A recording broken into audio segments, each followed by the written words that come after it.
Hello friends, good morning. നമ്മുടെ Kerala T V സീരിയലിലേക്ക് എല്ലാവർക്കും സ്വാഗതം. അങ്ങനെ നമ്മുടെ സുമിത്രയെയും അതുപോലെ ശീതളിനെയും ഒക്കെ ഒന്ന് മനസ്സിലാക്കി വെക്കാൻ വേണ്ടിയിട്ട് സച്ചിനാണെന്നുണ്ടെങ്കിൽ ഓരോരോ കാര്യങ്ങൾ ചെയ്തു. സച്ചിനാണെന്നുണ്ടെങ്കിൽ അടുക്കളയിൽ ഭയങ്കര ജോലിയും കാര്യങ്ങളുമാണ്. അപ്പോൾ ഈ സച്ചിൻ്റെ ഈ അധികമായ ആവേശകരമായ ആത്മാർത്ഥത കണ്ടപ്പോൾ നമ്മുടെ സുമിത്രയ്ക്ക് എന്തായാലും ഒരു സംശയം, ഇവൻ കാണിക്കുന്നതും പറയുന്നതും ഒക്കെ ശരി തന്നെയാണോ എന്നുള്ളൊരിത്.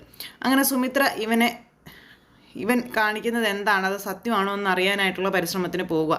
ഈ സമയത്താണ് നമ്മുടെ പ്രതീക്ഷും അനിരുദ്ധും കൂടെ കാണുന്നതും ഒരിക്കലും അച്ഛനും അമ്മയും ഇല്ലാത്തതിൻ്റെ വേദന എൻ്റെ മോൾ അറിയരുത് ഏട്ടാ എന്നും പറഞ്ഞ് അനിരുദ്ധിനോട് പറയുന്നതും. അപ്പോൾ അനിരുദ്ധാണെന്നുണ്ടെങ്കിൽ ഒരിക്കലും ആ കുഞ്ഞ് അച്ഛനും അമ്മയും ഇല്ലാത്ത വേദന അറിയില്ല എന്നുള്ള കാര്യം പറയുകയും ചെയ്ത് അങ്ങനെ അവിടെ നിന്ന് പോകുന്നു. അങ്ങനെ അനിരുദ്ധ് പോയി. ഈ സമയത്ത് നമ്മുടെ പ്രതീക്ഷ ഇങ്ങനെ ആകെ വിഷമിച്ച് ഇങ്ങനെ അവിടെ നിൽക്കുക കേട്ടോ. എത്രയാണെങ്കിലും ആ കുഞ്ഞിനെ കാണാനുള്ള നമ്മുടെ പ്രതീക്ഷിൻ്റെ ആഗ്രഹം അത് ഒരിക്കലും അനിരുദ്ധിന് അംഗീകരിച്ചു കൊടുക്കാനും പറ്റില്ല. കാരണം അറിയാതെ പോലും ആ കുഞ്ഞിൻ്റെ മുന്നിൽ പ്രതീക്ഷ ചെന്ന് പെട്ടാൽ വരാൻ പോകുന്ന കാര്യങ്ങൾ എന്തൊക്കെയാണെന്നുള്ളത്. അപ്പോൾ അങ്ങനെ ആ ഒരു ഇതെല്ലാം കഴിഞ്ഞ് നമ്മുടെ സുമിത്രയും ശീതളും അതുപോലെ സരസ്വതി അമ്മയും ഇവരെല്ലാവരും ഇരുന്ന് ഭക്ഷണം കഴിച്ചുകൊണ്ടിരിക്കാൻ തുടങ്ങുന്നു. അതായത് സച്ചിൻ ഉണ്ടാക്കിയ ഭക്ഷണം കൊണ്ടത് മേശപ്പുറത്ത് വിളമ്പി വെച്ചിട്ട് ഇവരോട് വന്ന് കഴിക്കാൻ പറയണം. ഇത് കേട്ടപ്പോൾ നമ്മുടെ സുമിത്രയൊക്കെ കഴിക്കാനായിട്ട് ചെല്ലുക. അങ്ങോട്ട് ചെന്നപ്പോൾ സുമിത്രയ്ക്ക് പലതും കണ്ടിട്ട് അങ്ങ് ദഹിക്കുന്നില്ല. സുമിത്ര എന്നിട്ട് അത് പറയുകയും ചെയ്തു. സുമിത്ര പറഞ്ഞത് വേറൊന്നുമല്ല, സച്ചിൻ നിന്നെ ചതിക്കുകയാണെന്നും സച്ചിൻ ഈ കാണിക്കുന്നതൊക്കെ എല്ലാം അഭിനയമാണെന്നും ആത്മാർത്ഥമായിട്ട് അവൻ നിന്നെ സ്നേഹിക്കുന്നില്ല മോളെ, നീ അവനെ മനസ്സിലാക്കാതെ പോകരുത്, നീ അവനെ മനസ്സിലാക്കണം തുടങ്ങിയ കാര്യങ്ങളൊക്കെയാണ് പറയുന്നത്. അപ്പം അത് കേട്ട് കഴിഞ്ഞപ്പോഴത്തേക്കും നമ്മുടെ ശീതളിന് ദേഷ്യം വന്നു. ശീതൾ വയലൻ്റായി. കാരണം സുമിത്രയ്ക്ക് സച്ചിനെ കയറി പറയേണ്ടതായ ഒരു കാര്യമില്ലല്ലോ, ഇതൊക്കെ അമ്മയുടെ വെറും തെറ്റിദ്ധാരണകൾ മാത്രമാണെന്നും അമ്മ ഈ രീതിയിലൊന്നും സംസാരിക്കരുതെന്നും ഒക്കെയുള്ള കാര്യങ്ങൾ മകൾ പറഞ്ഞപ്പോൾ അമ്മ പറയുന്ന കാര്യങ്ങൾ നീ കേൾക്കണം, ഇല്ലെങ്കിൽ നീ നാളെ ദുഃഖിക്കേണ്ടി വരുമെന്നുള്ള കാര്യം അമ്മ പറയണം. അമ്മയത് പറഞ്ഞത് കേട്ടപ്പോൾ മകൾക്കാണെങ്കിൽ ഭയങ്കര ദേഷ്യവും കാര്യങ്ങളും ഒക്കെ അമ്മയോട്. അത് കഴിഞ്ഞപ്പം ഇവരുടെ രണ്ടുപേരുടെയും സംസാരത്തിനിടയിൽ പെട്ട നമ്മുടെ സരസ്വതി അമ്മ എന്ത് ചെയ്തു, സരസ്വതിയും എന്നിട്ട് സുമിത്രയെ വലിച്ചുകൊണ്ട് അങ്ങ് പോകുക. കാരണം ഇനിയും ഇവിടെ നിന്ന് കഴിഞ്ഞിട്ടുണ്ടെങ്കിൽ അത് പ്രശ്നമാകും എന്നറിയാവുന്നത് കൊണ്ട് അവിടെ നിന്ന് വിളിച്ചുകൊണ്ട് പോവുകയാണ്. വാ നമുക്ക് പോകാം, സുമിത്ര നീ ഇങ്ങ് വാ, നീ എവിടെ ചെന്നാലും ഇങ്ങനെ പ്രശ്നങ്ങൾ ഉണ്ടാക്കുന്നത് എന്തിനാ, നീ വാ വാ എന്നും പറഞ്ഞുകൊണ്ട് ഇങ്ങനെ വിളിക്കുന്നു. അങ്ങനെ വിളിച്ചുകൊണ്ട് പോയി. അതേ സമയത്ത് സുമിത്രയാണെങ്കിൽ ശീതളിനോട് പറഞ്ഞ കാര്യങ്ങളൊക്കെ ശീതൾ ഒരു നിമിഷം അവിടെ നിന്ന് ഇങ്ങനെ ആലോചിക്കുക. അമ്മ പറഞ്ഞത് അതിലെത്രമാത്രം ശരിയുണ്ട്, അത് രമയുടെ തെറ്റിദ്ധാരണയാണോ, ഇതൊക്കെ നമ്മുടെ ശീതളും അവിടെ നിന്ന് ഇങ്ങനെ ചിന്തിക്കുന്നുണ്ടേ. അപ്പോൾ അങ്ങനെ ആ ഒരു സംഭവങ്ങൾ അവിടെ കഴിഞ്ഞു. ഇത് കഴിഞ്ഞതിന് ശേഷം പിന്നെ നമ്മുടെ രഞ്ജിത ഓരോ കാര്യങ്ങൾ അന്വേഷിച്ച് ആലോചിച്ച് ഇങ്ങനെ നടക്കുക. സുമിത്രയെ തകർക്കാനുള്ള ശത്രു ആര്, എവിടെ, എങ്ങനെയുണ്ട് എന്നൊക്കെ ഒരിതിൽ. അങ്ങനെ ഇനിയിപ്പം ലാസ്റ്റായിട്ട് വരേണ്ട ആളെന്ന് പറഞ്ഞിട്ടുണ്ടെങ്കിൽ നമ്മുടെ സിദ്ധാർത്ഥാണ്. അപ്പോൾ സുമിത്രയ്ക്ക് ഇഷ്ടമല്ല സിദ്ധാർത്ഥിനെ എന്നുള്ള കാര്യം നന്നായിട്ട് തന്നെ അറിയാം രഞ്ജിതയ്ക്ക്.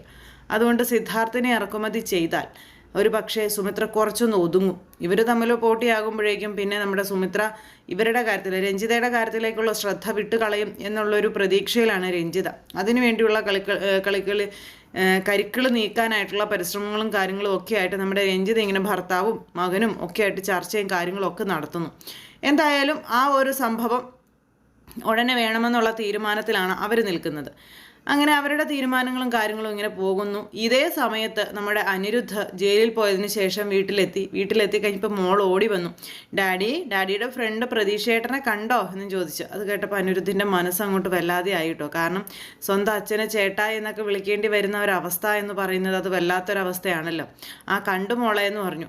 അങ്കിൾ എന്താ പറഞ്ഞേ, എന്തൊക്കെയുണ്ട് വിശേഷങ്ങൾ, സുഖമാണോ അങ്കിളിനെന്നൊക്കെ കൊച്ചിങ്ങനെ വിശേഷമൊക്കെ ചോദിക്കുക. അപ്പോൾ അങ്കിളിന് കുഴപ്പമൊന്നുമില്ല, അങ്കിൾ സ്വരമോളെ അന്വേഷിച്ചു എന്നൊക്കെ പറഞ്ഞു. അപ്പോൾ ഇതും കേട്ടുകൊണ്ട് അനന്യ അങ്ങോട്ടേക്ക് വന്നു. അപ്പോൾ അനന്യ വന്നപ്പോൾ അനന്യ ഇങ്ങനെ പെട്ടെന്ന് പേടിച്ചാണ് വരുന്നത്. അനിരുദ്ധിനോട് എന്താണ് പ്രതീക്ഷ പറഞ്ഞതെന്ന് അറിയാനായിട്ടുള്ളൊരു ക്യൂരിയോസിറ്റി ഉണ്ടാവുമല്ലോ എന്തായാലും. അപ്പോൾ ഓടി വന്നിട്ട് ചോദിച്ചു എന്താ അവൻ പറഞ്ഞത് എന്നുള്ള കാര്യം.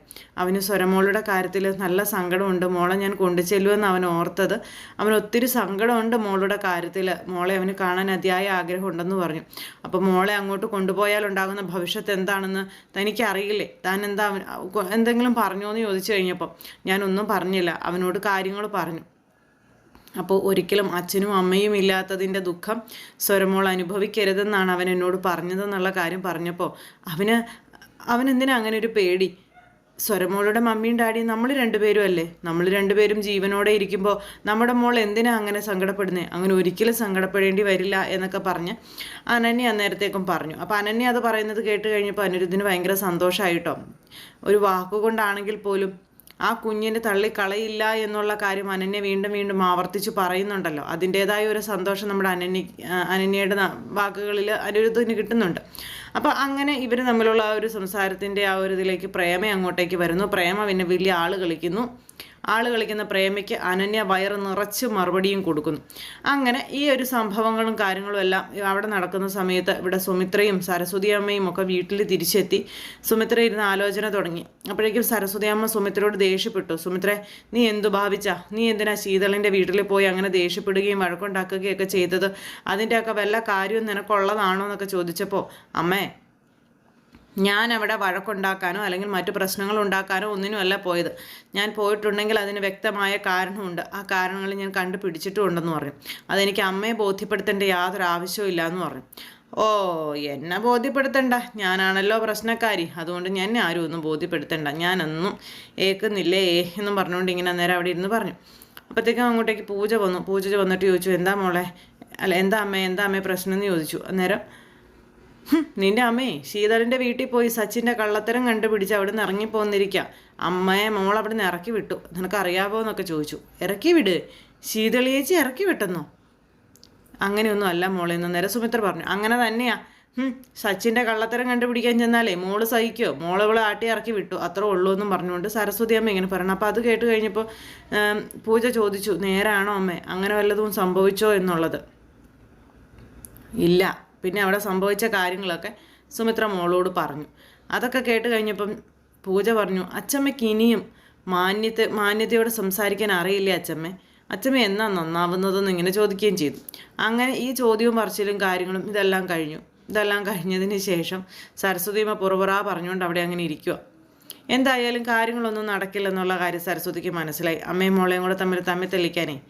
അങ്ങനെ അവർ എപ്പോഴാണെങ്കിലും ഒന്നാകും എന്നുള്ളൊരിതിൽ തന്നെ സരസ്വതി അമ്മ അവിടെ ഇരിക്കുന്നു. ഇതേസമയം കാലങ്ങൾക്ക് ശേഷം നമ്മുടെ സിദ്ധുവിനെ കേട്ടോ കാണിക്കുന്നത്. സിദ്ധു എന്ന് പറയുന്ന ആൾ വേറൊരു വ്യക്തിയായി തന്നെ നിൽക്കുന്നു. അപ്പോൾ പണ്ടത്തെ ആ ഒരു സുമിത്രയുടെ ജീവിതത്തിലുണ്ടായിരുന്ന സിദ്ധു ഒന്നും അല്ല ഇപ്പോൾ നമ്മുടെ മുന്നിലേക്ക് വരുന്നത്. ഒരുപാട് മാറിപ്പോയി. സിദ്ധു എവിടെയായിരുന്നെന്നോ, സിദ്ധുവിൻ്റെ സാഹചര്യങ്ങൾ എന്തെല്ലാമായിരുന്നെന്നോ, സിദ്ധുവിനെ ആരാണ് ഇത്രയും കാലം താമസിപ്പിച്ചിരുന്നതെന്നോ ഇതൊന്നും വ്യക്തമല്ല. പക്ഷേ സിദ്ധുവിനെ ഇറക്കുമതി ചെയ്യാൻ രഞ്ജിതയാണ് മുൻകൈ എടുത്തത്. അപ്പോൾ ഒരു പക്ഷേ പരമശിവത്തിനോ അല്ലെങ്കിൽ രഞ്ജിതയ്ക്കോ അറിയാമായിരിക്കാം സിദ്ധു എവിടെയായിരുന്നു, സിദ്ധു എങ്ങനെയായിരുന്നു, സിദ്ധു ആരുടെ കൂടെ ആയിരുന്നു എന്നുള്ളത്. അങ്ങനെ കാലങ്ങൾക്ക് ശേഷം സുമിത്രയ്ക്ക് ശത്രുവായി നമ്മുടെ സിദ്ധുവിനെ ഇവർ ഇറക്കുമതി ചെയ്യുമ്പോൾ സിദ്ധു സുമിത്രയ്ക്ക് ശത്രുവാണോ മിത്രമാണോ എന്നുള്ള കാര്യത്തിൽ ഒരുപാട് സംശയങ്ങളുണ്ടാകും. ഒരു പക്ഷേ സുമിത്രയുടെ മിത്രമായി തന്നെ സിദ്ധു വരാനുള്ള വഴിയുണ്ട്. സിദ്ധു വന്നു കഴിയുമ്പോഴത്തേക്കും സരസ്വതി അമ്മ സിദ്ധുവിനെ മിക്കവാറും കയറ്റി സുമിത്രയുടെ വീട്ടിൽ താമസിപ്പിക്കാനുള്ള വഴിയുണ്ട്. അങ്ങനെയൊക്കെ വന്നു കഴിഞ്ഞിട്ടുണ്ടെങ്കിൽ അമ്മയെയും മോനെയും നമ്മുടെ സുമിത്ര അവിടെ നിന്ന് ഇറക്കി വിടാനുള്ള സാഹചര്യങ്ങളും ഉണ്ട്. അങ്ങനെ ഒരുപാട് പ്രതിസന്ധികൾ നിറഞ്ഞു നിൽക്കുന്ന സാഹചര്യത്തിലേക്കാണ് നമ്മുടെ സിദ്ധു കടന്നു വരുന്നത്. അപ്പോൾ സിദ്ധു പുറത്തിറങ്ങി അല്ലെങ്കിൽ സിദ്ധു വരുന്നു എന്നുള്ള ആ ഒരു വാർത്ത കേട്ടപ്പോഴത്തേക്ക് രഞ്ജിത 100 കൂട്ടം കാര്യങ്ങൾ പ്ലാൻ ചെയ്ത് കഴിഞ്ഞു. രഞ്ജിതയ്ക്ക് എങ്ങനെയെങ്കിലും ഇതിനൊരു തീരുമാനം ഉണ്ടാക്കിയേ പറ്റൂ. അപ്പോൾ അതുകൊണ്ടാണ് രഞ്ജിത്ത് ഇത്രയും റിസ്ക് എടുക്കുന്നത്. ഇതേ സമയത്ത് ദീപു ആണെന്നുണ്ടെങ്കിൽ പൂജയുടെ പേരും പറഞ്ഞ് പങ്കജിൻ്റെ കയ്യിൽ നിന്ന് കാശ് ഇങ്ങനെ മേടിച്ചുകൊണ്ടേയിരിക്കുന്നു. എന്താവശ്യത്തിനാണെങ്കിലും കാശ് മേടിക്കുന്നു. മകൻ കാശ് കൊടുക്കുന്നതിന് മുഴുവൻ സാക്ഷിയായി അരവിന്ദൻ ഉണ്ട് താനും. അരവിന്ദൻ തടസ്സം പറഞ്ഞിട്ടും ഒരു രക്ഷയില്ല. നിൽക്കാനൊന്നും നമ്മുടെ മകൻ തയ്യാറല്ല. മകന് പൂജ വേണം, പൂജയെ കിട്ടിയേ അടങ്ങുള്ളൂ എന്നുള്ള ഒരൊറ്റ വാശിയിലാണ് അവൻ നിൽക്കുന്നത്. അപ്പം അങ്ങനെ ആ ഒരു സാഹചര്യങ്ങളിലൂടെ ഇവർ കടന്നു പോകുന്നു. ഈ സമയത്ത് നമ്മുടെ സരസ്വതി അമ്മയുടെ കയ്യിൽ നിന്ന് ന്യൂസുകളെല്ലാം പിടിച്ചുകൊണ്ടിരുന്ന ഈ രഞ്ജിത സരസ്വതി അമ്മയെ വിളിക്കുവാണ്. സരസ്വതി അമ്മയെ വിളിച്ചിട്ട് സരസ്വതി അമ്മയുടെ മകൻ വരുന്ന കാര്യങ്ങളെ പറ്റി പറയുക. അപ്പം മകൻ വരുന്നു എന്ന് കേൾക്കുമ്പോൾ സരസ്വതി അമ്മ കുറച്ചുകൂടി ഊർജ്ജസ്വരരാകും. അതുകൊണ്ട് തന്നെ സരസ്വതി അമ്മയോട് വിളിച്ചിട്ട് പറഞ്ഞു, ഇത്രയും കാലമായിട്ട് സരസ്വതി അമ്മ കാത്തിരുന്ന ഒരു ആൾ സരസ്വതി അമ്മയെ തേടി വരാൻ പോവുകയാണെന്ന്. അതാരാണെന്ന് ചോദിച്ചപ്പോൾ ആരായിരിക്കും എന്ന് ഇവർ ചോദിച്ചു. അപ്പോൾ സരസ്വതി അമ്മയോട് പറഞ്ഞു, സരസ്വതി അമ്മയുടെ മകൻ സിദ്ധാർത്ഥ് തിരിച്ചു വരികയാണെന്നും സിദ്ധാർത്ഥ് വരുമ്പോൾ സരസ്വതി സരസ്വതിയമ്മ അവിടെ തന്നെ താമസിപ്പിക്കാനുള്ള സാഹചര്യങ്ങൾ നോക്കണമെന്നും അങ്ങനെയൊക്കെയുള്ള കാര്യങ്ങളൊക്കെ പറഞ്ഞു. അപ്പോൾ അത് കേട്ട് കഴിഞ്ഞപ്പോൾ സുമിത്ര അതിനൊന്നും സമ്മതിക്കില്ല എന്ന് പറഞ്ഞു നമ്മുടെ സരസ്വതിയമ്മ. സുമിത്രയെ കൊണ്ട് സമ്മതിപ്പിക്കേണ്ടത് നിങ്ങളാണ്, നിങ്ങളുടെ ഉത്തരവാദിത്വമാണ് അത്. കാലങ്ങൾക്ക് ശേഷം മടങ്ങിയെത്തുന്ന മകനെ നിങ്ങളല്ലാതെ മറ്റാരാണ് സ്വീകരിക്കാനുള്ളത് തുടങ്ങിയ രീതിയിലൊക്കെ സരസ്വതിയമ്മയോട് ഈ രീതിയിൽ സംസാരിച്ച് കഴിഞ്ഞപ്പോൾ സരസ്വതിയമ്മ ശരിയാ രഞ്ജിത പറഞ്ഞത് ശരിയാ, അത് ഞാൻ ചെയ്തോളാം എന്നൊക്കെ പറഞ്ഞുകൊണ്ട് സരസ്വതിയമ്മ രഞ്ജിതയ്ക്ക് ആ ഒരു ഉറപ്പ് കൊടുക്കുന്നു. അപ്പോഴേക്കും എന്നെ സരസ്വതിയമ്മ ഉറപ്പ് കൊടുത്തത് കേട്ടതും സരസ്വതിയമ്മയുടെ പ്രവൃത്തി എന്തായിരിക്കുമെന്ന് അറിയാവുന്നത് കൊണ്ടും രഞ്ജിത ജയിച്ചു എന്ന് തന്നെ രഞ്ജിത വിചാരിക്കുക. രഞ്ജിതയ്ക്ക് സന്തോഷമായി. അപ്പോൾ അങ്ങനെയൊക്കെയുള്ളൊരു സിറ്റുവേഷനും കാര്യങ്ങളൊക്കെ കൂട്ടിയിണക്കിക്കൊണ്ടാണ് നമ്മുടെ ഇന്നത്തെ കഥ വരുന്നത്. അപ്പോൾ എല്ലാവരും കാത്തിരുന്ന് കാണണം, ആരും തന്നെ മിസ് ചെയ്ത് കളയരുത്. എല്ലാവർക്കും നല്ലൊരു ദിവസം ആശംസിക്കുകയാണ്. എല്ലാവരുടെയും സപ്പോർട്ടിനും സ്നേഹത്തിനും ഒത്തിരി നന്ദി അറിയിക്കുന്നു. സൂപ്പർ ഹിറ്റ് കഥയുമായി കാണുന്നത് വരെ എല്ലാവർക്കും നന്ദി. See again, take care, bye by.